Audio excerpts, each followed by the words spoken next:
We love to have the big guys join the fight.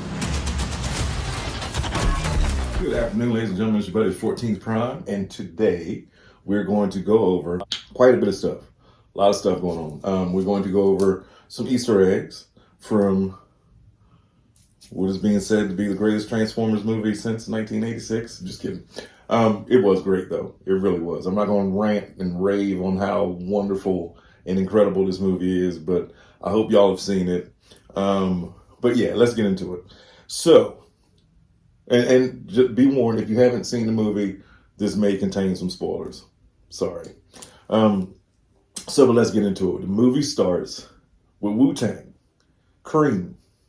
Okay, so what is that a reference to? As I put up yesterday, there was a little quiz I put up. WuTang back in 1994 was one of the first groups to reference Transformers in their songs. On the song Impossible, he says, devour planets like Unicron with a photon bomb on my arm like Megatron.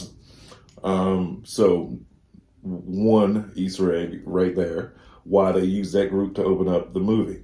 Second, which you don't know probably, is there are 9 members of WuTang, of a bunch of ragtag different guys from different boroughs of New York. Just like the Autobots and the Maximals. There's 9 members: U-God, RZA, Ghostface, Old Dirty, Inspector Deck, Ray, Method Man, and Master Killer. In this movie, we've got Bumblebee, Wheeljack, RC, Prime, Air Razor, Primal, Cheetor, Rhinox, and Ape-Link. So, just a little something I dug into. So then the song playing again when the movie opened, which I lost it at that point. I don't know if y'all have seen like my earlier videos or whatever, but if I don't wear a Transformers shirt or this Xbox shirt, I have a WuTang shirt on or a WuTang hoodie. Song playing is called Cream, which stands for Cash Rules Everything Around Me. What is Noah and Rick doing? Trying to get cash. So that kind of sets up the tone as to what's about to go on. Noah's Room. In 1994, that was the year I graduated school. In 1994, all those posters on his wall were the #1 rap songs at that time, or #1 rappers. Biggie Smalls, Tupac, and Juice playing on the TV. That was like the #1 movie back then, Juice. Tupac played Bishop in that movie, but no ledge. Another thing, the Nas poster in the corner, which was awesome because Nas is featured on the song. So like the movie opens with a poster of Nas and WuTang on the wall and then ends with Nas and Toby doing their song at the end of the movie. Another little Easter egg, the warehouse that the Autobots stayed in was a nod to Transformers Animated.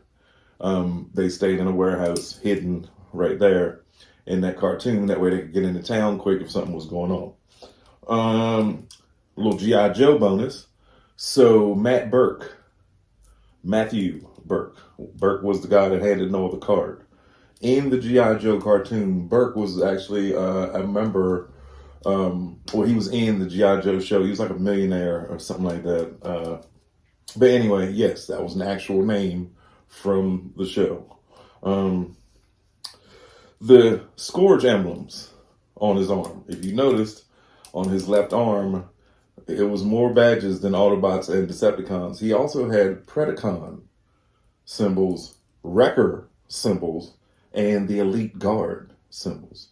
So, did he kill Ultra Magnus in some other universe? We don't know. Speaking of other universes, is it possible that this movie is in a different universe than the Bayverse movies? Because in this universe, they reference Marky Mark, which is Mark Wahlberg. Back in 1994, Mark Wahlberg stopped singing and became an actor. In this movie, they say, yeah, I heard he's quitting music and going to take up acting. So he exists in that timeline as an actor. So does that mean that there are Bayverse movies playing? Well, Bayverse movies will be playing later on in the future in like Rise of the Beast? Want to think about it. Primus is mentioned And from what is being said in these interviews, they want the third Rise of the Beast to be similar to Marvel's Endgame, where you have just one great big fight of a bunch of people versus a bunch of people. And if you're bringing in G.I. Joe, it sounds like that's what we're going to get. Bunch of Autobots and Maximals versus Terracons and Horrorcons and Decepticons. Unicron versus Primus. Primus does exist because he was brought up in the movie. Noah and Wheeljack have a little exchange about where Wheeljack learned his Spanish. And then he calls Noah racist, which is awesome. That was a little nod to the Bayverse movies of how they portrayed Skids and Mudflap.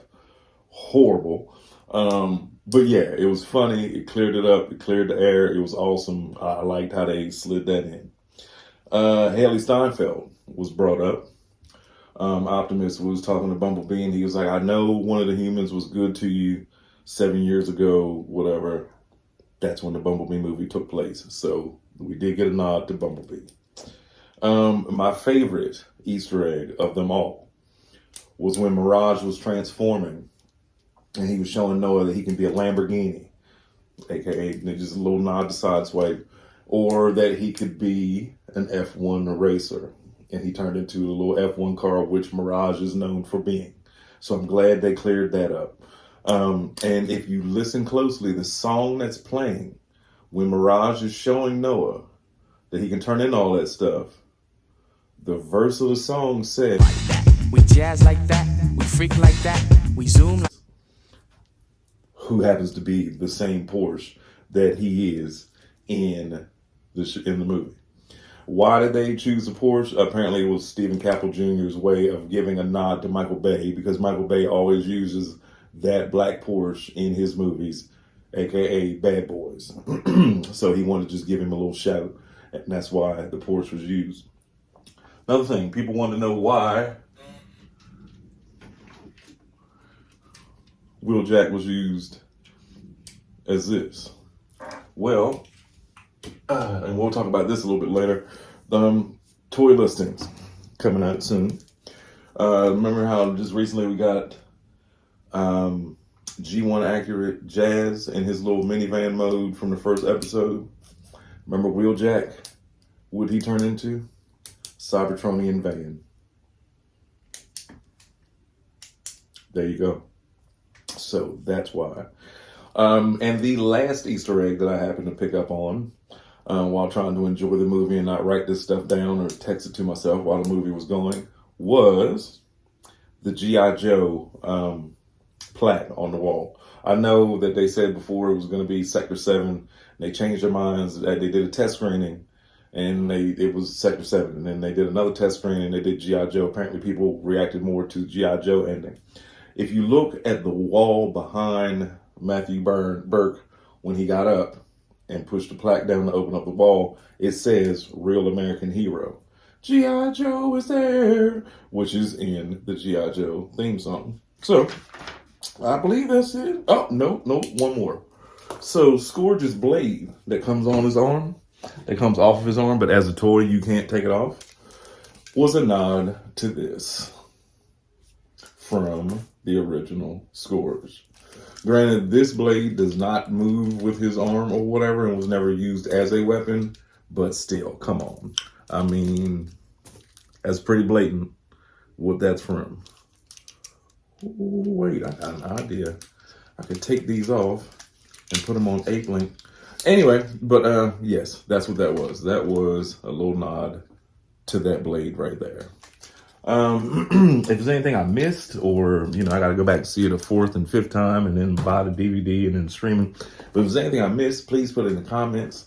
I was going to go into all the deleted stuff that we will see, July 11th when the DVDs and, I think July 11th, the DVD, Blu-rays and all those come out. The transit scene that was taken out. Obviously we saw Transit. He was in the movie. The bus was right there. Apparently that was the part where Optimus was going to kill him, or Optimus kills him, and he goes, well, Cybertron is already ours. I was just here to kill you. And then Optimus kills him and takes him to the Hudson to dump his body, and there's a whole great big pile of Decepticons laying there where Optimus has just been on a killing spree and dropping the bodies off in the lake. Real gangster. You know what I mean? That's New York. That's how they do it. What else? Oh, the other ending. There was a deleted ending where Optimus gets sucked in to space with Unicron. And everybody's like upset that he's gone. Noah delivers the final message in the third act instead of Optimus. But yeah, Optimus was supposed to get trapped with Unicron, but they chose to take that out and change it. But that's a whole nother video. We'll talk about that later. But yeah, as far as toys coming out, I mean, you've seen it. You know, there's listings for all the new toys: Strong Arm, the new Soundwave, Deluxe G1 Optimus. But the one that's got me baffled the most, we're getting a new Springer. And don't get me wrong, this one is not perfect at all, by any means whatsoever. He looks great as a robot. But transforming this guy, on mine, the chest pieces pop off as soon as you touch him. I just took them off and kept them in a little basket for when I do. Every once in a while, I'll pick it up and transform it just to remember how to do it. But other than that, his transformation they look good, but it's just getting to him. It's rough. It's rough. He's one of the least ones that I fool with. I pretty much leave him in robot mode. But we are getting a new Springer.